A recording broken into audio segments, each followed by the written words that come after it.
معزز سامعین کرام، آپ سن رہے ہیں دیار اردو چینل پر مستنصر حسین تارڑ کی کتاب راغ۔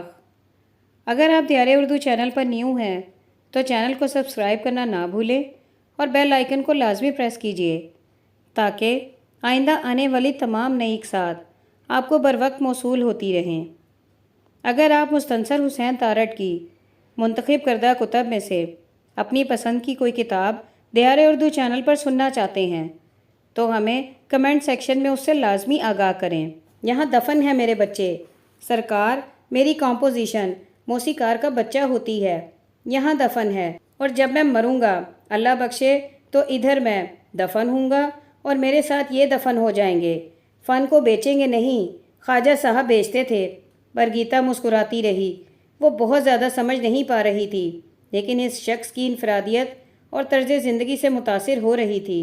ایک چھوٹی سی بیٹھک بازار میں کھلتی سال خوردہ بالکنی، جہاں شام ڈھلے چند موسیقار آتے تھے اور اپنے ساز ساتھ لے آتے تھے اور اپنے اپنے سیکسافون، کلارنٹ یا ٹرمپ پر شادی بیاہ کے موقعوں پر پسند کی جانے والی دھنوں کی پریکٹس کر کے چلے جاتے تھے۔ اگر کوئی بکنگ آ گئی تو اپنی اپنی وردی، اور باراتی جو ویلے نچھاور کرتے تھے وہ نصیب اپنا اپنا۔ دن کے وقت وہ کہیں خانچہ لگاتے تھے، کہیں کلرکی کرتے تھے یا بیکار پھرتے تھے۔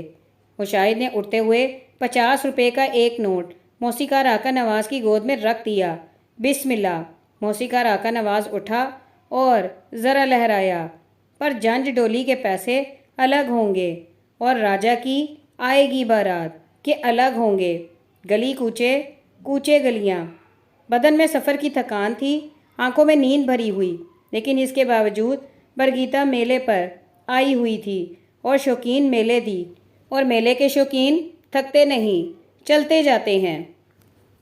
4 چیزیں ہیں، اور کیا خوشی کا 4 مرغابیوں سے واقعی کوئی تعلق نہیں، اور اگر یہ ہم ہیں تو شگوفے کہاں ہیں؟ وہ کوچے گلیاں، گلی کوچے، کوچہ دروگہ نزول، کوچہ خیمہ دوزاں، کوچہ دوبیاں، ماشکیاں، سیٹھیاں، درزیاں، سید مٹھا بازار کے کوچے، مینو دس، خاں شہر لاہور اندر، کنے بوہے تے کنے باریاں نے، تینوں دساں میں شہر لاہور اندر، لکھاں بوہے تے لکھاں باریاں نے، ایک کھولا ایک کجا۔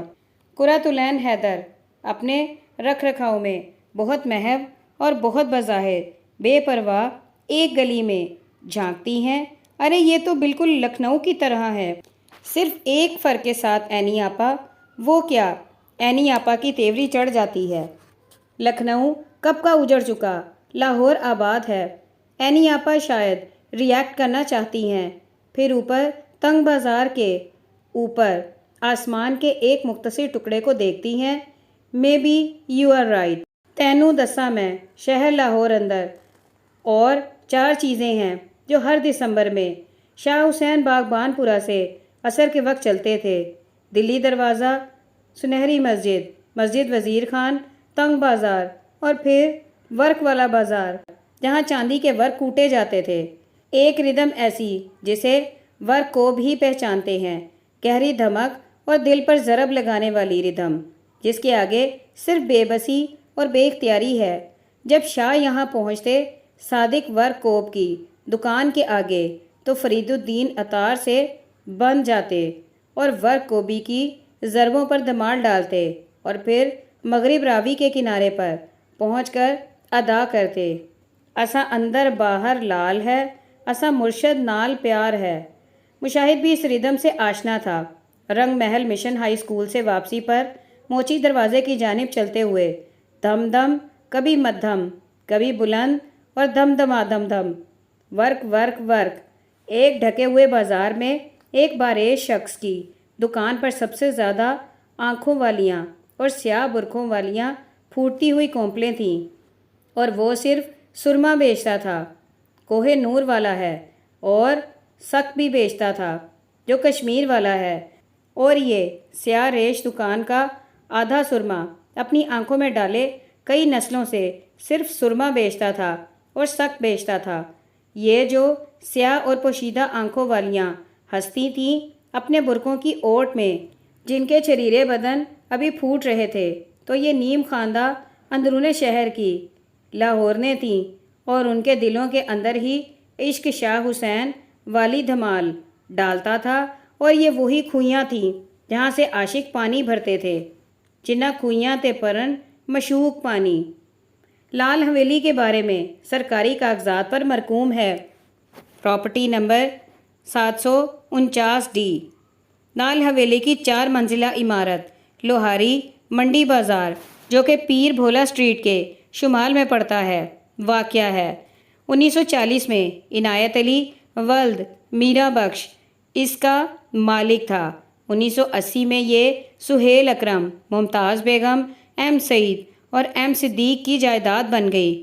مقامی روایت ہے کہ یہ حویلی مہاراجہ کشمیر نے اپنی ایک رقاصہ دارو کے لیے تعمیر کی تھی۔ تاریخ تعمیر 19ویں صدی کے آخر میں بتائی جاتی ہے۔ حوالہ پراپرٹی نمبر 749 ڈی کا اختتام ہوتا ہے۔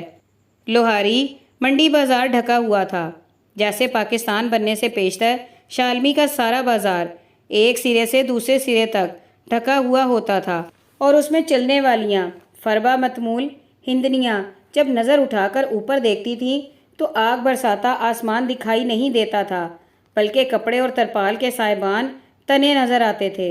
پر یہ تو سرما کے دن تھے اور چھاؤں نہیں، دھوپ کی ضرورت تھی، اور پھر بھی لوہاری منڈی بازار ڈھکا ہوا تھا۔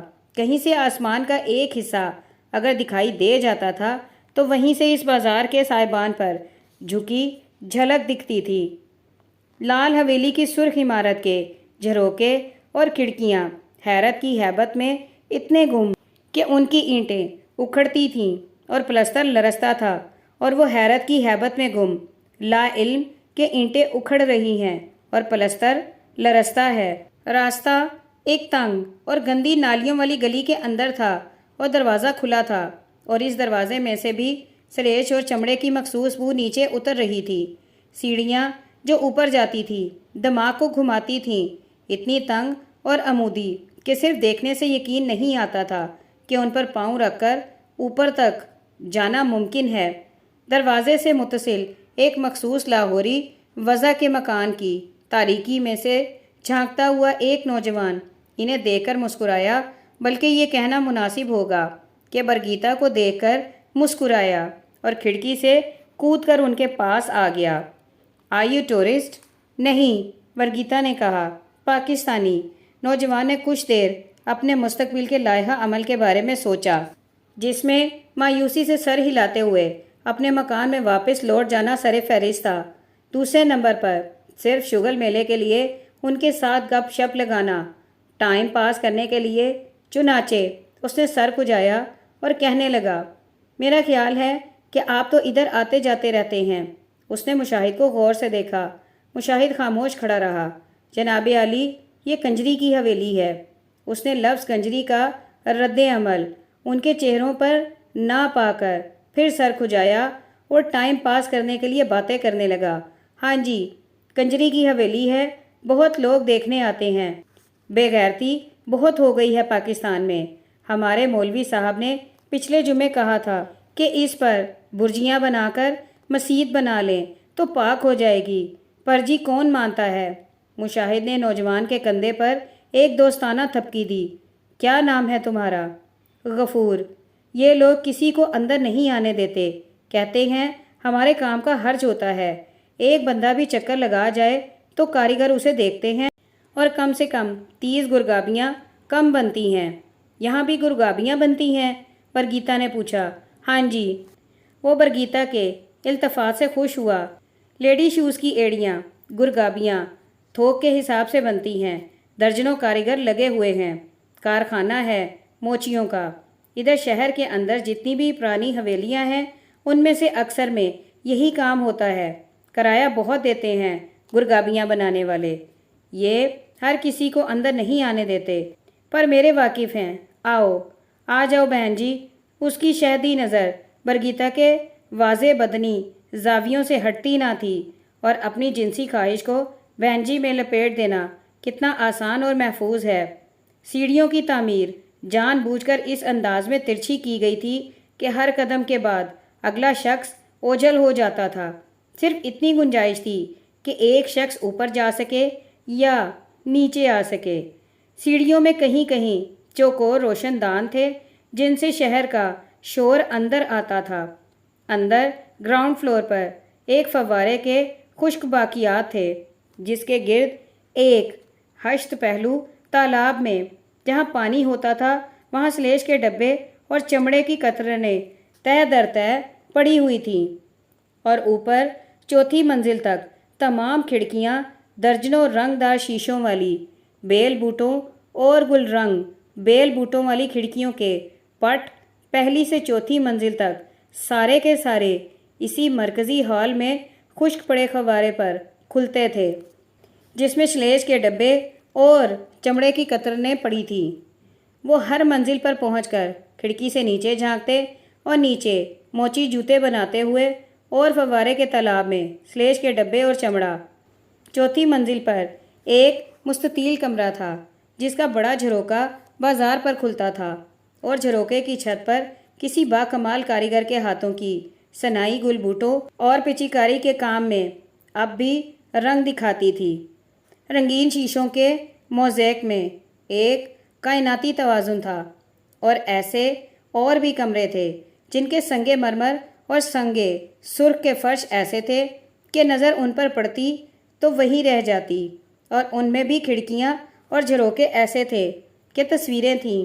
درجنوں کمروں میں جھروکوں کی چھتوں پر جو شیش محل تھے تو ان میں کسی انارکلی کے رقص کے اندازے عکس نہیں ہوتے تھے، بلکہ گرگابیاں بناتے ہوئے کاریگر کیٹو کے تیز سگریٹ جلتے ہوئے، سلطان راہی اور مصطفیٰ قریشی کے ڈائیلاگ دہراتے ہوئے، اپنے کھسیے کھجاتے ہوئے کہ ان کے سامنے ریما اور مدیہ شاہ کے ہیجان خیز پوسٹر انہیں متحرک رکھتے تھے، اور ایک بو چمڑے، سلیش اور کاریگروں کے غلیظ بدنوں کی ملی جلی یہی کچھ عکس ہوتا تھا ان شیش محلوں میں۔ سلجوق دی آرکیٹیکٹ کا کہنا ہے کہ اس حویلی کی سب سے بڑی خصوصیت اس کا فنکشنل ہونا ہے۔ فن تعمیر میں اہم ترین ضرورت کسی بھی عمارت کا اس کے مکین کی روزانہ زندگی اور اس کے پیشے کے مطابق فنکشنل ہونا ہے۔ اگر اس میں ایک کاروباری نے قیام کرنا ہے تو اگر ادیب یا شاعر کو وہاں رہنا ہے تو ایک سیاستدان کی ضرورتیں بھی مختلف نوعیت کی ہوں گی، لیکن ایک طوائف کے بھی تو فنکشنل مسائل ہوں گے۔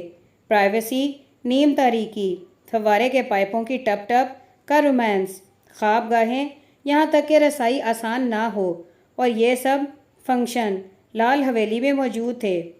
مرکزی جھروکے میں سے برگیتا نے نیچے بازار میں جھانکا، صاحبانوں کا ایک غیر منقطع سلسلہ جس کے نیچے جو زندگی رواں تھی اس کی یہاں سے خبر تک نہیں ہوتی۔ اس شیشہ گری کے حال میں سے جہاں ہر شیشہ یہ کہتا ہے کہ اور کون ہے آئینوں میں، بس تو ہی تو ہے۔ شیشے کے جتنے زیادہ ٹکڑے ہوں گے ان میں اتنے ہی عکس ہوں گے اس کے، جو اپنے آپ کو حالتوں میں دیکھنا پسند کرتا ہے۔ شاہ جہاں نے ممتاز کی محبت کے باوجود ایک ایسا محل تعمیر کروایا تھا جس کی چھت ایک عکس در عکس شیشوں کی دنیا تھی، تاکہ وہ اپنے سراپے کو دیکھ سکے اور ایک کنیز کو صرف اپنا پسینہ آلود چہرہ نظر آوے۔ مستطیل کمرے کے ایک کونے میں دیوار کے ساتھ ایک تختہ نصب تھا، اور یہ صرف تختہ نہیں، ایک مخفی دروازہ تھا جو اپنی موجودگی سے حیران کرتا تھا۔ یہاں سے بھی تنگ سیڑھیوں کا ایک تاریک گھیرا اوپر کو اٹھتا تھا۔ اوپر کیا ہے غفور؟ برگیتا نے پوچھا۔ غفور نہیں، غفور، مشاہد نے کہا۔ ہاں جی، غفور ہی میرا نام ہے۔ اوپر بہن جی کچھ بھی نہیں ہے، آپ ادھر آ کر ذرا کھڑکی سے نظارہ کریں۔ نیچے فوارہ چلتا تھا، اور کہتے ہیں کہ فوارے کے ساتھ وہاں راجے کے ملازم اس وقت ڈیوٹی پر ہوتے تھے اور آتش بازی چھوڑتے تھے۔ کھڑکیاں چوتھی منزل کی کھلی رہتی تھیں، اور اس شیش کمرے میں جو کوئی بھی ہوتا تھا اسے کھڑکی سے باہر انار چھوٹتے دکھائی دیتے تھے۔ بس جی عذاب الہی تھا، عیاشی کی بھی حد ہوتی ہے، اس لیے اب یہاں جوتے بنتے ہیں۔ بہت کچھ بدل چکا تھا، لیکن ایک تاثر جوں کا توں تھا۔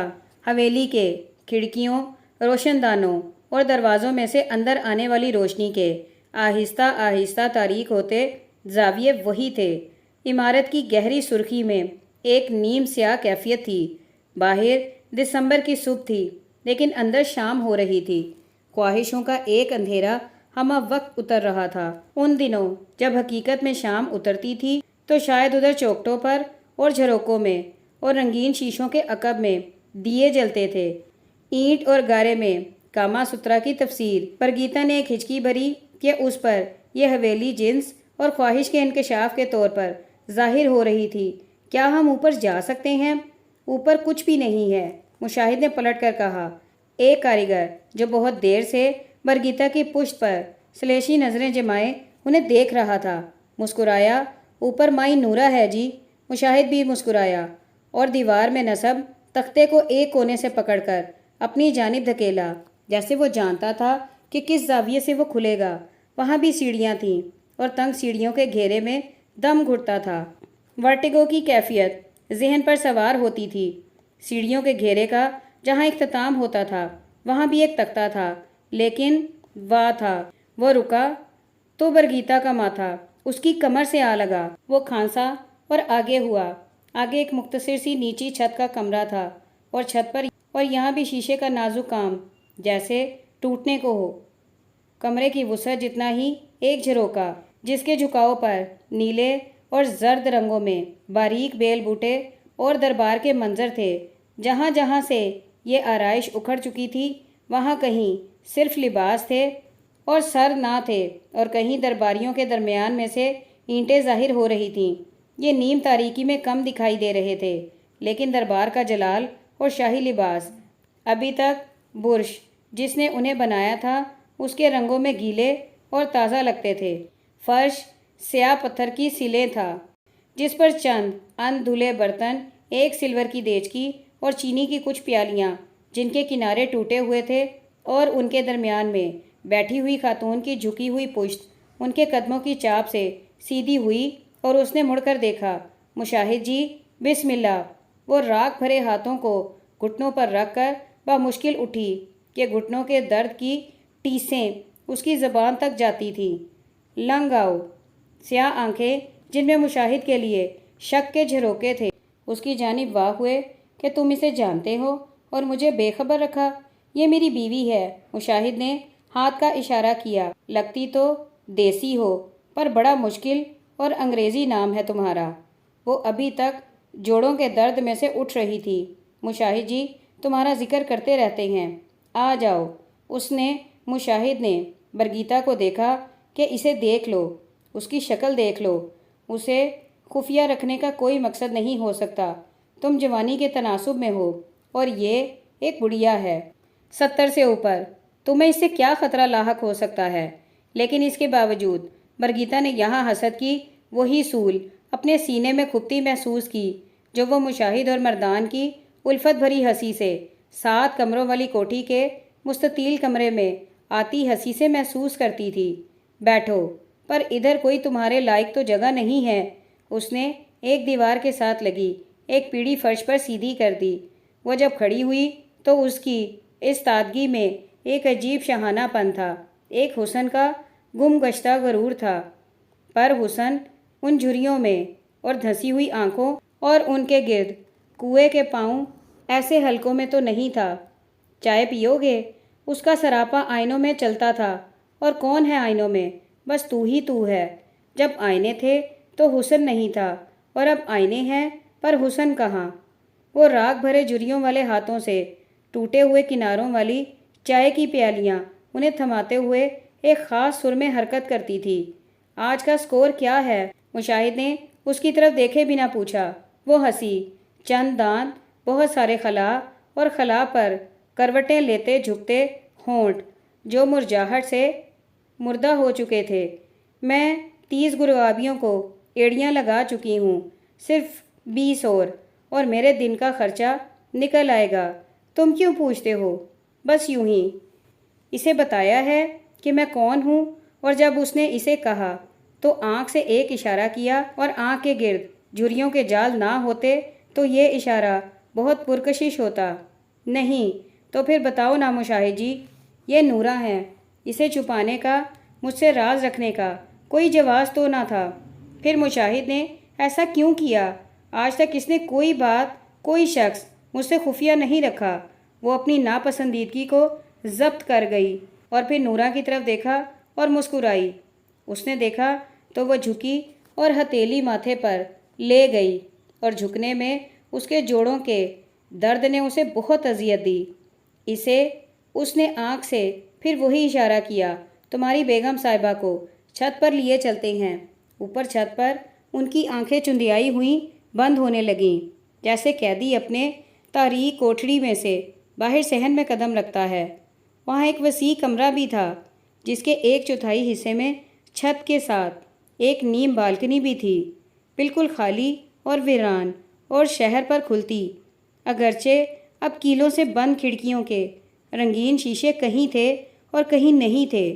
تم اپنی بیوی کو بتاؤ کہ یہ کمرہ کس کام آتا تھا۔ تم بتاؤ۔ نہیں، تم بتا دو مشاہد جی۔ اس نے اس کا یہ مشاہد جی کہنا بھی پسند نہیں کیا۔ یہاں دارو مہاراجہ کے لیے رقص کرتی تھی اور وہ اوپر بالکنی پر بیٹھ کر دیکھتا تھا۔ یہ ڈانسنگ روم تھا۔ یہ بہت چھوٹا نہیں ڈانسنگ کے لیے۔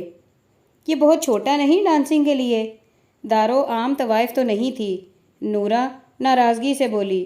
مجرا تو نہیں کرتی تھی، صرف ایک شخص کے لیے ناچتی تھی، تو ایک ناچنے والی کے لیے اور ایک دیکھنے والے کے لیے کیا یہ کمرہ اور بالکنی کافی نہیں ہے؟ برگیتا نے فوراً مان لیا اور اس کی نظریں اس پتنگ کا پیچھا کرنے لگیں جو ڈانسنگ روم کے ٹوٹے ہوئے شیشوں میں سے ڈولتی گرتی نظر آ رہی تھی، اور اس کے پس منظر میں مسجد وزیر خان کے 2 مینار ساکت تھے۔ لاہور شہر کا شور تھا اور برج اور مینارے تھے۔